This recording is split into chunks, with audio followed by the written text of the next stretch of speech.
Sabe, a gente fez algo na igreja ao longo do tempo, sem perceber que eu acho que limitou muito o nosso entendimento a respeito do poder da oração. Nem todo mundo gosta de orar, então vamos criar um ministério de intercessão e eles oram por nós. Mas a verdade é que a intercessão não é algo específico para um ministério, mas é algo que Deus liberou para cada um de nós. Você sabe o que significa intercessão? Significa entre sessões.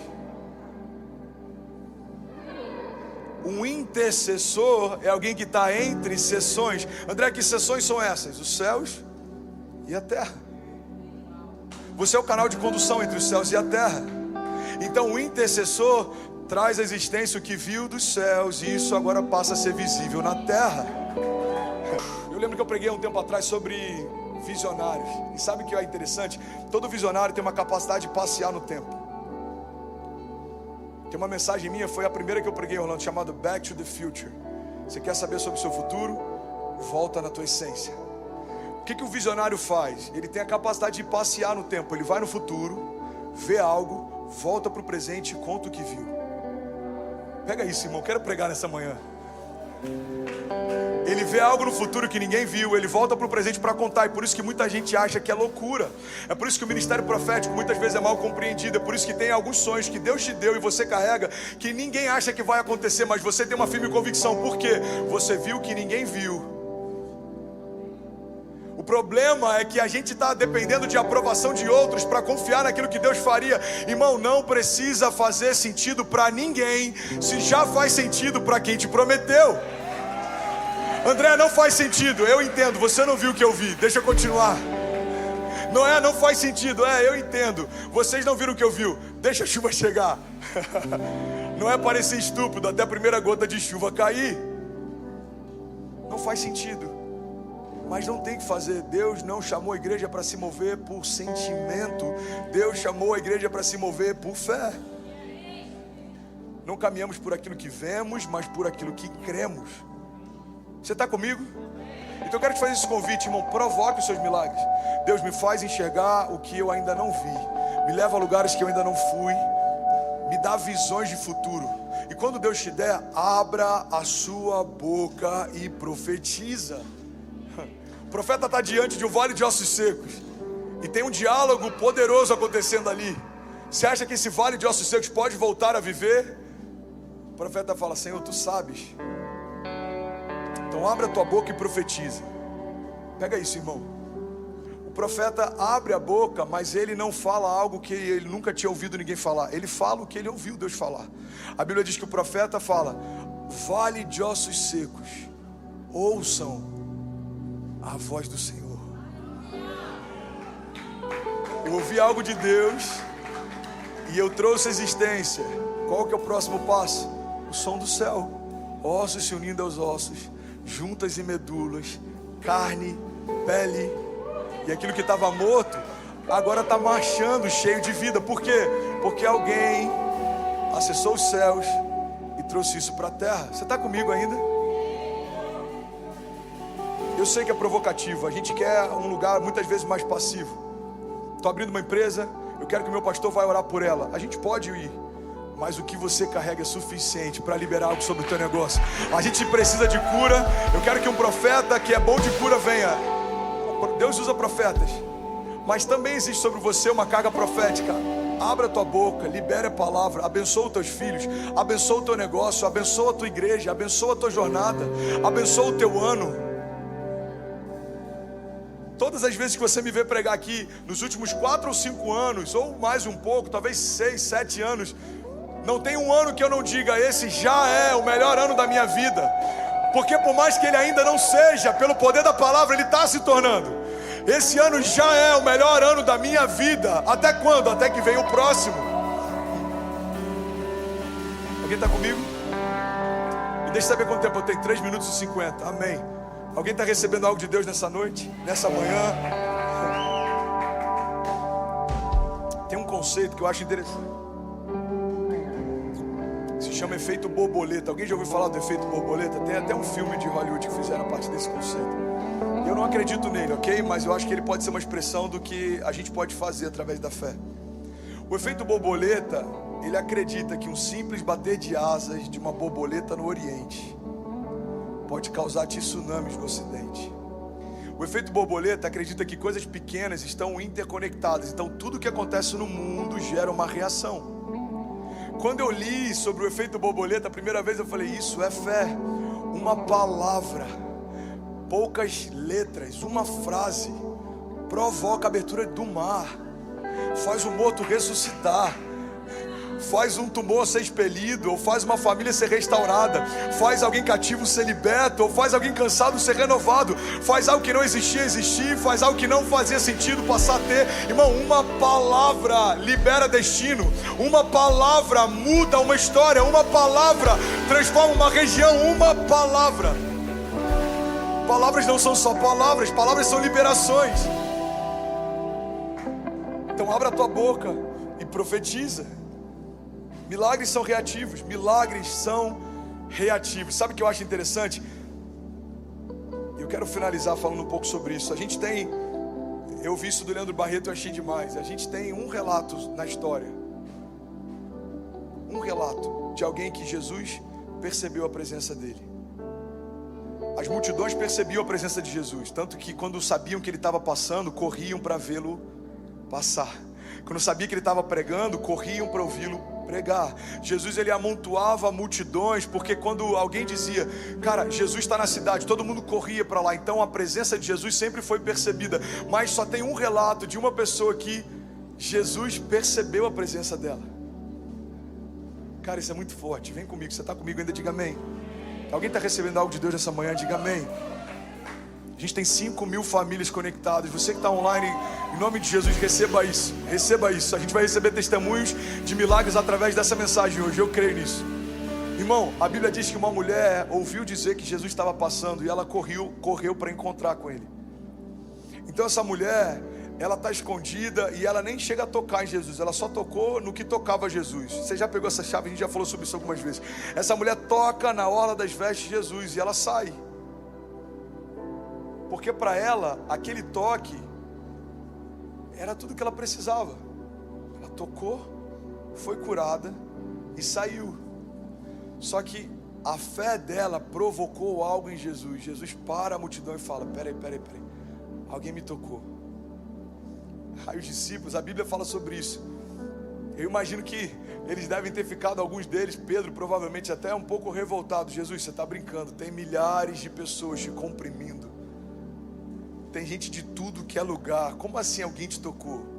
Aí ele fala, não, alguém me tocou diferente, porque saiu virtude de mim. Irmão, pega isso em nome de Jesus. Alguém me tocou diferente, porque saiu virtude de mim. Cara, ali a gente vê um precedente. Milhões podem tocar Jesus, mas nem todos estão recebendo virtude dele. Milhões podem estar perto de Jesus, mas nem todos estão acessando os milagres que ele carrega. Irmão, Jesus está estabelecendo um novo nível. Não tem a ver com estar perto, tem a ver com ser um comigo. Não tem a ver com estar perto, tem a ver com receber de tudo aquilo que eu carrego. Irmão, Jesus está dizendo, não tem a ver com estar numa igreja, tem a ver com saber quem eu sou. Não tem a ver com ouvir uma mensagem, tem a ver com ter fome de mim. A gente cantou uma música aqui, para mim é uma das mais incríveis. Inclusive eu não sei se a gente pode talvez finalizar aqui com aquela do Vilas Boas. Se quiser a galera pode subir para parecer que a gente está terminando. A gente cantou sobre fome. Eu tenho fome. A forma mais poderosa de você provocar os milagres que a tua casa precisa é apresentar para Deus fome. Deus, eu tenho fome por milagres. Eu quero viver aquilo que os meus pais diziam que você fazia. Pai, eu quero viver aquilo que os meus filhos ainda não viram a nossa casa viver. Pai, eu quero viver o sobrenatural. Eu quero ver o mar se abrir. Eu não quero ser um crente de domingo. Eu quero ser um filho na fé. Eu quero andar sobre as águas. Deus, eu quero ver o Senhor fazer. Eu quero ver o Senhor falar. Deus, eu quero te tocar. Eu quero te sentir. Eu quero tirar algo de você. Eu quero virtude sobre mim. Vou finalizar aqui, irmão, mas pega isso. Às vezes a gente é ativo para viver pecado, mas é passivo para viver milagres. Eu quero te fazer um convite. Se for Jesus ligando, pode atender, você fica de boa. A gente brinca isso, mas já pensou um dia o culto de Jesus falar: oi? Chama o André rapidinho que eu quero falar com ele. Guarda isso, irmão. Jesus disse: quando 2 ou mais se reunirem no meu nome, lá eu estarei. Primeira verdade, Jesus está aqui. Não, você não acredita nisso. Você não acredita nisso. Sabe por quê? Se ele viesse de forma carnal e entrasse, você ia pirar com a presença dele. Então quando a gente fala Jesus está aqui, amém.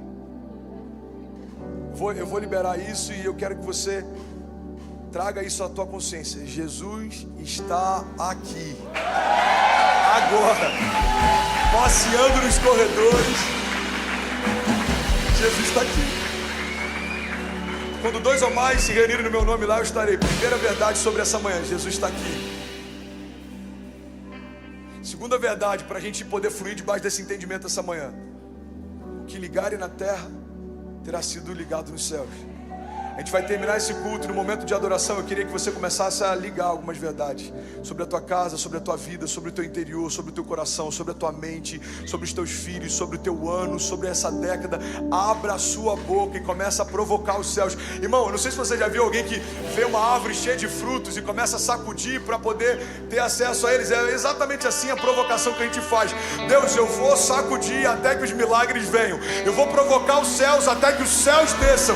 Eu vou clamar até que o Senhor venha. Clama a mim, responder-te-ei e anunciar-te-ei coisas grandes e insondáveis que não sabes. E aí, tudo bem? Você acabou agora de assistir um vídeo. Se você ainda não está inscrito, já se inscreve também no nosso canal, ativa esse sininho aqui embaixo de notificação e toda vez que eu fizer uma live ou estiver transmitindo uma mensagem ao vivo, você vai ser um dos primeiros a saber. Mas eu deixei mais 2 indicações aqui que eu espero que façam muito sentido para você. Então já aproveita e clica para assistir a próxima mensagem, beleza? Seja bem-vindo ao time de incendiários e eu espero de verdade que essas mensagens mudem a sua vida como elas têm mudado a minha também. Até a próxima. Valeu. Pastor, o que me protege? Eu vou te falar o que te protege. O que te protege é a aliança de Deus com você. A aliança que Deus fez com você é o que protege você. E eu lembro que eu ministrei uma série aqui chamada Imparáveis. E eu liberei uma chave que eu queria muito poder aprofundar. Queria muito aprofundar hoje, falando um pouco sobre o poder da aliança e a garantia que a gente tem contra os inimigos que não carregam ela. Então, antes da gente entrar sobre algumas características da aliança, a primeira coisa que eu queria compartilhar com vocês é que é muito comum a gente usar uma aliança como um símbolo no nosso casamento, mas eu não sei se você sabe, existe um porquê da aliança ficar no dedo esquerdo. Alguém sabe o porquê? Alguém já ouviu isso em alguma ministração, durante alguma cerimônia de casamento? Os romanos, eles acreditavam que a veia desse dedo, ela vai direto até o coração. Então, por que colocar uma aliança no dedo esquerdo? Porque o símbolo que eles estavam querendo gerar é declarando que eu tenho uma aliança com o seu coração. O meu coração foi conectado ao seu coração. Irmão, a primeira coisa que eu quero compartilhar sobre o poder da aliança é que uma aliança de Deus com um homem significa que Deus conectou o coração dele com o seu. Deus tem palavras para você, promessas para você, Deus tem sonhos para você, e Ele é o maior interessado em ver cada palavra que Ele liberou sobre você se cumprindo. Você pode declarar com autoridade, diga: eu tenho uma aliança com Deus. Declara com autoridade, diga: eu tenho uma aliança com Deus. Então a primeira coisa que eu quero compartilhar, irmão, é que em todo o tempo a gente viu ao longo da história Deus fazer aliança com homens. Deus fez aliança com Noé, prometeu que a terra nunca mais seria destruída através de dilúvio. Deus fez uma aliança com Abraão, toda a primogenitura dele seria abençoada. Deus fez uma aliança com Moisés, Deus fez uma aliança com Davi. Mas nós estamos debaixo de uma aliança superior, que é mais poderosa do que todas essas, porque em Jesus foi feita uma nova aliança, e você está debaixo dela. Você pode declarar com autoridade, diga: eu estou debaixo de uma nova aliança. Diga: perfeita, e tudo que eu preciso essa aliança carrega. Colossenses 1,13 diz: pois Ele nos resgatou do reino das trevas e nos transportou para o reino do Filho do seu amor, em quem nós temos a redenção, a saber, o perdão dos pecados. Porque ele é a imagem do Deus invisível, o primogênito sobre toda a criação. Pois nele foram criadas todas as coisas nos céus e na terra, as visíveis e as invisíveis, sejam tronos ou soberanias, sejam poderes ou autoridades, todas as coisas foram criadas por ele e para ele. Ele é antes de todas as coisas e nele tudo subsiste. Ele é a cabeça do corpo, que é a igreja, e ele é o princípio e o primogênito dentre os mortos, para quem tudo tem a supremacia, pois foi do agrado de Deus que nele habitasse toda a plenitude, por meio dele reconciliasse consigo todas as coisas, tanto as que estão na terra quanto as que estão nos céus, estabelecendo a paz pelo seu sangue derramado na cruz. Alguém pode dizer glória a Deus por isso? O autor segue dizendo: porque antes vocês estavam separados de Deus, e na mente de vocês eram inimigos de Deus, por causa do mau procedimento de vocês. Mas agora, essa é a hora que a igreja normalmente celebra, mas agora ele os reconciliou pelo corpo físico de Jesus, mediante a morte, para apresentá-lo diante deles, santos, inculpáveis e livres de qualquer acusação. E aqui vem uma condicional: desde que continuem alicerçados na fé, sem se afastarem da esperança do evangelho que vocês ouviram e que tem sido proclamado a todos os que estão debaixo do céu. Esse é o evangelho do qual eu, Paulo, me tornei ministro. Alguém pode dizer glória a Deus por isso? Primeira coisa que eu quero compartilhar antes da gente começar a falar sobre alianças é que Deus estabeleceu uma aliança superior através do sangue de Jesus. Você que é carismático, você estudou um módulo inteiro a respeito da aliança de sangue. Eu queria abrir um parênteses aqui. Eu não quero entrar em questões teológicas, mas eu lembro que eu li um livro no início da minha conversão. Se chamava, eu sei que vai parecer aleatório o tema, mas vai fazer sentido para alguém aqui. Se chamava O Porquê do Ímen, e fala o porquê da mulher que não teve uma relação sexual ter o ímen. E sabe o que é louco? Os médicos não conseguem explicar nenhum propósito para aquilo.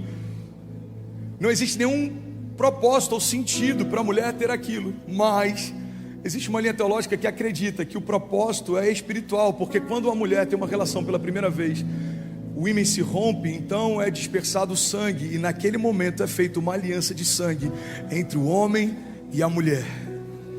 Uma aliança de sangue, ela é superior a qualquer outra, porque ela não é feita de forma exterior, mas ela é feita a partir de uma conexão que agora se tornou um só. Você se tornou um com aquele que foi aliançado com sangue. Se você fizer como os reis faziam antigamente, ou alguns homens faziam em outras eras, pactos de sangue, a partir do momento que o seu sangue entrasse em contato com o sangue do outro, era impossível isso ser separado. Irmão, a aliança de sangue, ela é tão poderosa porque a partir do momento que o sangue se conecta ao seu, essa aliança ela é indivisível. Você está comigo? Diga amém. Então, quando Deus estabelece uma aliança superior com a criação, não é uma aliança feita só a partir de um contato exterior, mas a partir de uma nova genética. É por isso, irmão, que o evangelho não é mudança de estética, o evangelho é mudança de genética. O evangelho não é se vestir diferente, falar diferente. O evangelho é se tornar uma nova criatura, não mais escravo, agora filho, não mais cativo, agora livre, não mais maldito, agora abençoado. Você está comigo? Diga amém. Milagre da substituição. Aquele que não cometeu pecado se fez pecado, para que nós pudéssemos ser feitos justiça de Deus. Você está comigo? Então declara com autoridade, diga: Deus fez uma aliança comigo através de Jesus, e tudo que eu preciso, seja cura ou liberdade, seja poder ou autoridade, seja visão ou propósito, diga, tudo isso foi depositado nessa aliança. Primeira chave que eu quero compartilhar com você. Você está comigo ainda? Vocês estão felizes? Alguém está feliz de estar aqui? Eu estou muito feliz de estar em Orlando. Primeira chave que eu quero compartilhar é que a aliança te protege. Me ajuda a pregar. Fala para quem está do seu lado: a aliança te protege. Na série Imparáveis eu falei sobre aquele episódio entre Davi e Golias. E tem algo ali que é tão poderoso, que às vezes passa despercebido, e você pode usar em qualquer batalha espiritual que você enfrentar. A Bíblia diz que os exércitos têm medo do gigante, e já estavam até se acostumando com o grito dele. Então Davi, ele chega do nada para entregar comida para os seus irmãos. Ele não estava listado, ele não era para estar ali, ele não foi convocado para enfrentar aquele gigante. Ele era o homem mais improvável, na verdade, para enfrentar aquele gigante. Mas a Bíblia diz que quando Davi olha para o gigante, em momento algum, Davi chama o gigante de gigante. Pega essa chave, irmão. Davi não chama o gigante de gigante, porque quando Davi olha para um homem grande, tudo que ele vê é a ausência de uma aliança. A chave que fazia Davi ser ousado é que ele não respeitava quem não carregava uma aliança. Irmão, eu quero pregar nessa noite. Vem comigo, por favor. Não se distrai.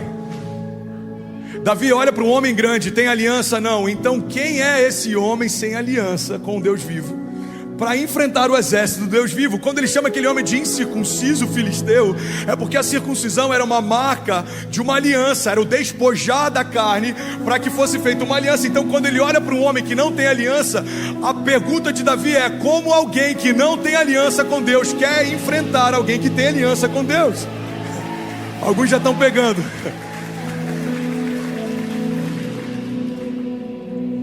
Essa chave é tão poderosa, sabe por quê, irmão? Porque quando eu entendo que Deus não tem aliança com os meus inimigos, eu não preciso mais temer nenhum deles. Você vai olhar para a depressão. Deus tem uma aliança com a depressão? Não. Então quem é a depressão para afrontar alguém que carrega uma aliança com Deus? Deus tem uma aliança com o câncer. Deus tem uma aliança com a vergonha, com a miséria.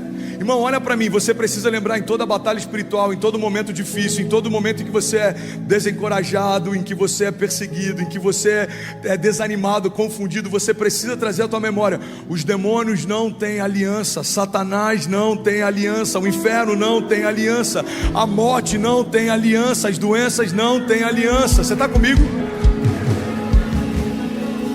Então quando Davi olha para um homem sem aliança, é quase como se fosse um agente da imigração olhando para alguém que não tem um visa ou um green card. Você vai chegar na porta, você vai falar: tem green card? Não. Você é cidadão? Não. Você tem visto? Não. Então você não pode entrar. Por quê? Porque você não tem o que precisa para estar aqui, com algumas exceções. Eu vi alguns risinhos de canto de boca, tipo: eu conheço alguém que passou sem a visa. Se você não tem o que precisa, você não tem acesso. No reino espiritual, a mesma dinâmica se estabelece. Você vai olhar para uma doença e você vai lembrar: ela não tem uma aliança com Deus, mas eu tenho. Então quem é esse câncer para afrontar alguém que foi lavado pelo sangue de Jesus? Quem é essa mentira para tentar roubar de mim a esperança viva que me sustenta no dia mau? Você está comigo? Faz sentido para você? Então, primeira chave que eu quero compartilhar, irmão: a aliança, ela te protege. Você vai olhar para os seus inimigos de uma forma diferente agora, porque a primeira coisa que você tem que pensar não é no tamanho que eles têm, mas é no ponto fraco que eles têm. Se você for pegar artes marciais, por exemplo, a gente tem uma ovelha lá em Miami que ele é campeão de uma categoria não sei se eu posso falar o nome da franquia, tipo UFC. Ele é campeão nessa categoria e ele foi lutar agora para defender o cinturão. E aí ele me ligou e falou: pastor, eu machuquei o meu joelho no treino e tá difícil até para eu pisar, a minha luta é amanhã, eu queria que você orasse comigo. Eu falei: cara, você vai cobrir o joelho? Ele falou: eu vou botar o tensor. Eu falei: então coloca nos dois, para o seu adversário não saber qual deles está ruim. E a nossa oração é para que você derrube o seu adversário antes dele perceber que você está mal. Aí eu estava pregando, se eu não me engano, em Alphaville, eu não lembro. Eu sei que quando acabou o culto eu fui olhar o site, estava assim: recorde histórico na carreira de fulano de tal, em 30 segundos ele finalizou a luta. Irmão, o inimigo dele nem conseguiu saber qual era o ponto sensível. Mas se ele soubesse, durante toda a luta, tudo que o inimigo ia focar é na sensibilidade dele. Por quê? Porque não importa o tamanho que você tem, o teu ponto sensível é o que te derruba. A palavra de Deus, e muitas vezes a gente interpreta isso de uma forma equivocada: olha, aquele que está de pé, cuidado para que não caia. Mas a palavra diz que aquele que pensa estar de pé. A palavra não está falando de uma brecha que todos carregamos, mas ela está sendo específica como uma brecha que você sabe que tem, mas finge que não tem. Então você pode ser alguém muito usado por Deus, mas se você não vigiar nas suas conversas, uma mulher pode roubar de você o teu ministério, a tua família, a tua casa. Foi assim com Sansão, alguém separado por Deus, foi guardado por Deus da pureza, até da bebida alcoólica, foi levantado por Deus para ser o libertador do seu povo, mas ele deitou no colo errado e terminou como um palhaço dos seus inimigos.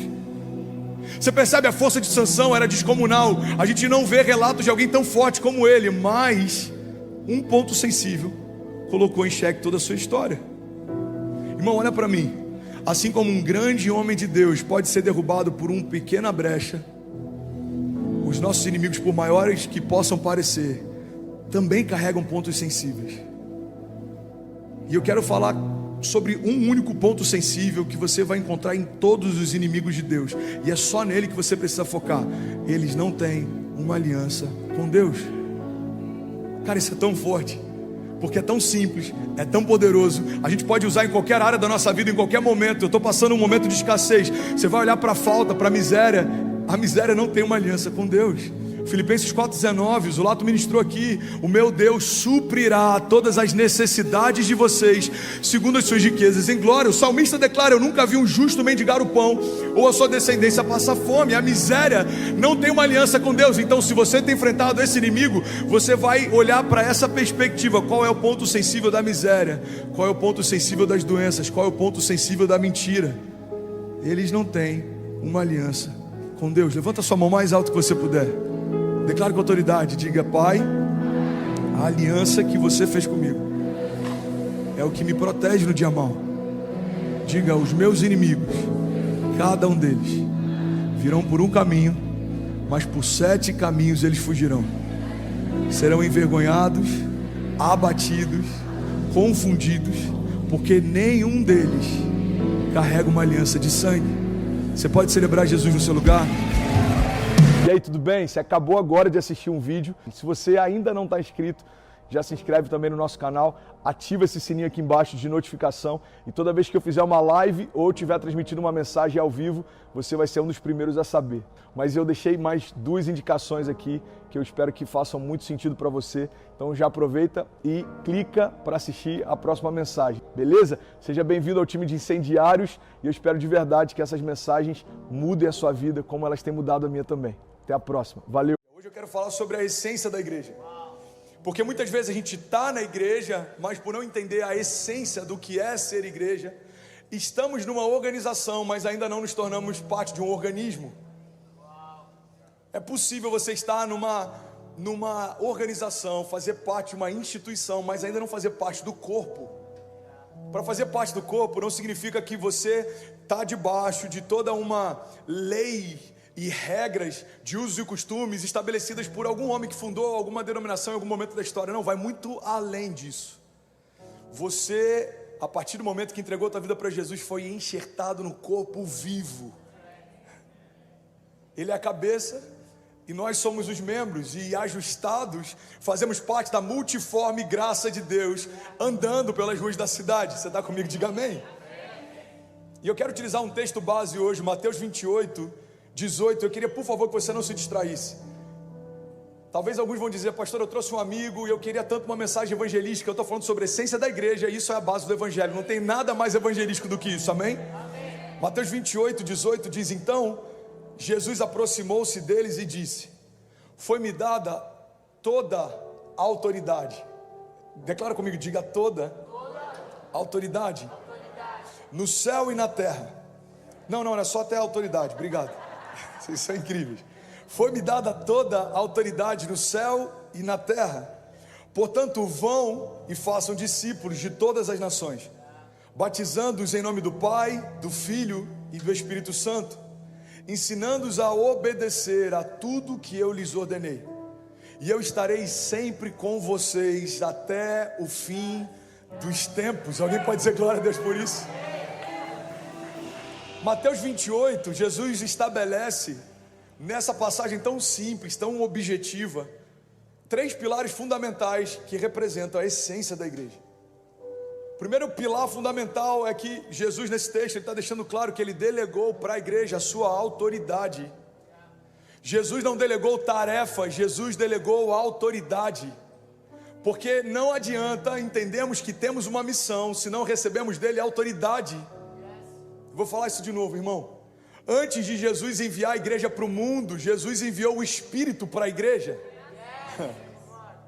Então primeiro você é fortalecido, enchido, renovado, e depois você fala no meu nome. Então primeiro o vinde, depois o ide. Vinde a mim todos vós que estáis cansados e sobrecarregados, e eu vos aliviarei. Então quando você se tornar tão parecido comigo, a ponto de ninguém saber quem sou eu e quem é você, a ponto de Judas precisar me beijar para sinalizar quem eu sou no meio de vocês, porque nos tornamos tão parecidos que ninguém sabe mais qual é a diferença. Quando isso acontecer, vocês vão no meu nome, pregarão no meu nome, falarão no meu nome. Come on, vamos juntos, gente. Enfermos serão curados, cativos serão libertos. Então, o primeiro pilar fundamental da essência da igreja: Jesus delegou para a igreja a autoridade. A autoridade, a Bíblia diz que ele ensinava as mesmas coisas que os mestres da lei, mas olha que coisa linda esse detalhe. A Bíblia diz: mas ele falava como quem tinha autoridade. É possível falar das coisas de Deus sem carregar a autoridade da parte de Deus. E é por isso que tem gente que às vezes fala: cara, eu já ouvi essa passagem tantas vezes, mas hoje ela soou diferente. Talvez quem está falando hoje essa palavra pode estar falando com uma autoridade diferente da que você ouviu inúmeras outras vezes. Orações às vezes mais simples, que carregam mais autoridade, porque não é pela repetição, não é pela eloquência, não é pela oratória, mas se alguém que tem um coração rendido e que entende o que carrega fala, você consegue ouvir o som de muitas águas se misturando ao timbre da voz dele. Essa foi a minha oração por anos durante o ministério. Pai, que cada palavra que eu liberar seja revestida do peso da sua glória. É por isso que em vários momentos eu peço para você fechar os olhos. A minha oração é para que não seja a minha voz, mas de alguma forma seja a voz do seu Pai falando com você. E por que isso é possível? Porque Ele nos deu a autoridade. Jesus delegou sua autoridade. Autoridade sobre principados, autoridade sobre principados, potestades, autoridade sobre a morte, autoridade sobre doenças e enfermidades. Autoridade, irmão. Autoridade para você ministrar sobre os seus filhos, autoridade para você ministrar sobre a tua casa, autoridade para você determinar algo, ser firme. Em Jó, a palavra de Deus diz: determinando tu um negócio, sede firme, e a luz de Deus brilhará sobre os seus caminhos. A autoridade para falar em nome dele. Aqueles que recusarem o que você fala, limpe as sandálias, para que nem a poeira daquele lugar você leve consigo. Irmão, quem sabe o que carrega não pede favor, libera favor. Pega isso. Jesus está deixando claro: vocês vão lá e vocês não vão ficar falando: ei, eu tenho algo para você. Se você não, irmão, eu tenho algo que pode mudar a tua história. Você quer? Não, então deixa eu ir para onde alguém quer. Porque tem aqueles que tendo ouvidos não ouvem, tendo olhos não veem, tendo coração não sentem. Irmão, estão no meio da multidão, mas continuam sendo multidão. Mas existem aqueles que entendem: a multidão não é o meu lugar de destino, é o meu lugar de partida. Eu começo aqui, mas é ao lado do mestre que eu vou terminar minha jornada. Eu começo aqui, é o meu lugar de partida, mas não é o meu lugar de destino. A gente sai da multidão e começa a se tornar parte de uma multidão um pouco menor, e depois passa a se tornar parte dos discípulos, e depois passa a se tornar parte dos amigos, e depois passa a ser um com ele, de uma forma que a gente já sabe quando é ele quem fala e quando não é. Você está comigo? Diga amém. Lucas 4,18 diz: o Espírito do Senhor está sobre mim, porque Ele me ungiu para pregar as boas novas aos pobres. Ele me enviou para proclamar liberdade aos presos e recuperação da vista aos cegos, e para libertar os oprimidos e proclamar o ano da graça do Senhor. Irmão, olha para mim. O Senhor ungiu a igreja para que a igreja proclame liberdade aos cativos, cura aos enfermos, destino aos perdidos, paternidade aos escravos. Isso foi dado para você. Deus já confiou isso a você. Você pode declarar isso em nome de Jesus. Diga: Deus derramou sobre mim uma unção que despedaça todo jugo. Diga: e essa unção, ela é irrevogável. Diga: eu carrego a própria vida de Deus dentro de mim.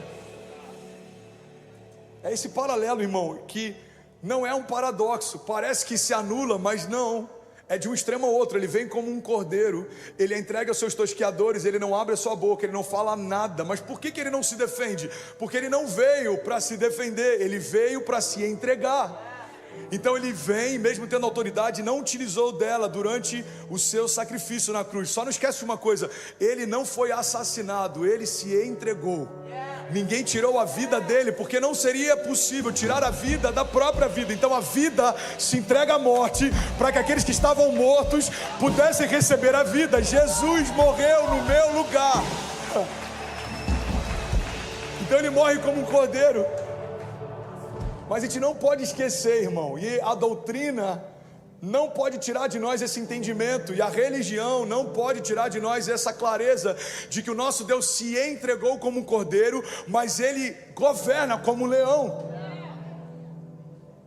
O fato dele ser longânimo, bondoso, não significa que ele é passivo. O fato dele ter bondade e graça não significa que ele não seja santo. A santidade dele continua tendo nojo do pecado, ele só não tem nojo do pecador. Ele vê além do meu pecado, mas o pecado continua sendo pecado. E às vezes a gente confunde isso. Às vezes a gente vive como se fosse qualquer um, porque Deus vai me perdoar, irmão. O fato dele ter nos perdoado não significa que a gente queira voltar para o lixo da onde ele já nos removeu. Então entende isso. O meu rei se entregou como um cordeiro, manso, sem falar uma palavra. Mas ao terceiro dia ele ressuscitou como um leão. E o rugido dele pode ser sentido em todos os lugares. E quando ele entra no ambiente, todo mundo sabe que ele chegou. Ele carrega a autoridade, uma coroa estabelecida sobre ele de glória, de honra e de imortalidade. Ele carrega as marcas. Ele carrega as marcas. Por que Jesus não ressuscita sem as marcas? Porque evangelho não é, irmão, estético. Evangelho não é estético. As cicatrizes de Jesus não tem a ver com estética. É um princípio, não é estético, é profético. Jesus volta com as chagas para que até aqueles que não acreditavam que ele era quem dizia ser pudessem tocar e aí então entender que de fato ele era o Messias que ressuscitou dos mortos e voltou para contar a história. Você está comigo? Diga: a essência da igreja diz respeito à autoridade. Provérbios 28 diz: os ímpios, eu amo essa passagem, fogem sem que haja nada a persegui-los. Mas os justos são ousados como um leão. Eu vou falar isso de novo. Que a dinâmica não pode ser invertida. Tem muitos justos que estão se assustando sem que haja nada a persegui-los. Tem muita teologia pautada em batalha espiritual, e as batalhas existem, elas são reais, mas eu não posso viver só pensando nelas. Batalha, Deus me dá livramento, Deus me dá... Peraí, irmão. Ele já conquistou na cruz a vitória que de geração em geração já foi estabelecida. Tem gente que está pedindo para Jesus fazer o que ele já fez, dar o que ele já deu. Então pega essa chave, para de pedir como se fosse um favor, o que já é a sua herança. A cura não é um favor, é herança. A autoridade não é favor, é herança. A identidade não é um favor, é herança. Foi dada por graça mediante a fé, mas faz parte da sua herança. Enquanto não tivermos a consciência disso, vivemos como se não tivéssemos herança nenhuma. A Bíblia diz: o herdeiro, enquanto é menino, de nada difere de um escravo, por mais que seja dono de tudo. A Bíblia está dizendo: o herdeiro só tem acesso à herança quando tem consciência de quem é. Você está comigo? Então pega isso. Provérbios está dizendo: os ímpios fogem sem que haja ninguém a persegui-los, mas os justos são ousados como um leão. Por que os justos são ousados como um leão? Porque essa é a identidade do nosso Pai. O meu pai é o leão da tribo de Judá. O meu pai é o leão que ressuscitou. Então, na genética do céu, é assim que eu tenho que me portar. Eu falei sobre isso alguns meses atrás. Tem muita gente miando quando deveria estar rugindo. Pega isso, irmão. Uma das coisas que eu mais amo ouvir de pessoas que nem me conhecem direito é quando alguém completamente inusitado fala: cara, eu nunca tinha te ouvido pregar, mas eu vi você orando, é como um leão. E eu falo: uau, eu estou parecendo um pouco mais com meu pai. É para esse lugar que eu quero ir. Para de miar quando você deveria estar rugindo, irmão. Você é um leão, você não pede favor, você libera favor. Você é um canal da glória, você é um canal da graça, você é um canal de transbordo, você é um canal de Deus. Você está comigo? Declare com autoridade, diga: eu sou como meu pai é. Às vezes a gente vive como se sempre tivesse à espera do resultado da próxima batalha. Não, se Deus quiser eu vou conseguir isso. Não, se Deus quiser eu vou vencer nisso. Se Deus quiser, você está tratando como se fosse uma opção, algo que já é uma realidade. Ele já quis, e por isso que Ele já liberou sobre a igreja a autoridade. Mateus 28 fala sobre isso. Essas batalhas já foram vencidas. Eu queria de verdade que você meditasse isso. Você que está online, medita nisso. Filipinas conectado, Austrália, Irlanda, Bolívia conectados. Anota isso, irmão, não peça como favor aquilo que já é a sua herança. Mateus 16, 19, eu lhes darei a chave do reino dos céus. O que vocês ligarem na terra terá sido ligado nos céus. O que vocês desligarem na terra terá sido desligado nos céus. Reis e sacerdotes, irmão, olha para mim, qual é a função de um rei? Queria até te fazer um convite, se você puder, assiste nos próximos dias, pega alguns bons filmes que falam sobre reis. Assiste na Netflix, aluga. Porque o problema é que a gente está tanto tempo numa democracia que às vezes a gente esquece como funciona um reinado. Os reis apontam destinos. As suas decisões mudam o curso da história. Quando a mão de um rei, eu estou falando de um rei justo, quando a mão de um rei se estabelece sobre alguém, todo mundo já sabe, ele vai liberar favor sobre esse cara, vai ter algo diferente. Você pega na Inglaterra, quando a rainha ou um sir, ou seja lá quem for, pega a espada e faz aquele símbolo tradicional dos dois lados e sobre a cabeça, uma honra foi liberada sobre ele. O problema, irmão, é de uma geração de reis que não sabe o que carregam e ficam como súditos pedindo para receber o que o seu pai já deu por herança. Você foi chamado por Deus para caminhar como rei e como sacerdote. Você governa diante dos homens e você conecta os céus com a terra. Antigamente isso era específico. Reis reinavam, sacerdotes ministravam, e nós não fazemos parte de nenhuma dessas duas dinâmicas. Somos gentios. Não estamos debaixo dessa promessa, não fazemos parte dessa aliança, mas porque Ele veio para os seus e os seus não os reconheceram, deu a todos aqueles que creem no seu nome o direito de se tornarem filhos de Deus. A gente não estava nessa conta. Então o Rei dos Reis vem, e porque os príncipes não o reconhecem como rei, os gentios são convidados para a festa. Foi assim que a gente entrou na história. 1 Pedro 2,9, cara, eu estou sentindo muito de Deus aqui. Alguém está recebendo algo nessa manhã?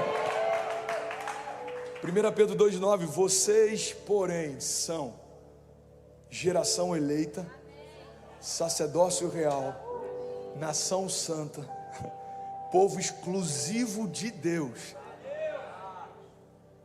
para anunciar as grandezas daquele que o chamou das trevas para a sua maravilhosa luz.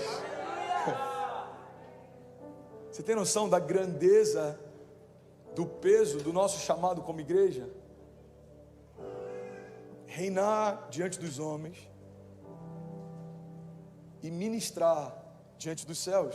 E aí, tudo bem? Você acabou agora de assistir um vídeo. Se você ainda não está inscrito, já se inscreve também no nosso canal, ativa esse sininho aqui embaixo de notificação, e toda vez que eu fizer uma live ou estiver transmitindo uma mensagem ao vivo, você vai ser um dos primeiros a saber.